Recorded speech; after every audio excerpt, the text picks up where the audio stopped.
দিলেন, এই জন্য দিয়েছেন যে একটা মাস পৃথিবীর মুসলমানরা না খেয়ে থাকুক দিনের বেলায়, ওই না খেয়ে থাকার যে খাবারগুলি বাঁচবে এগুলি আল্লাহ অন্য কোন এলাকার মানুষদের খাওয়াবেন নাকি?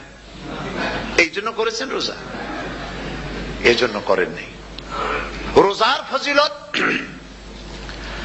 আল্লাহর নবী বলেছেন, রমজান মুবারকের এত ফজিলত, মানুষ যখন কোন ইবাদত করে আল্লাহ পাক সেই ইবাদতের নেক আমলের সওয়াব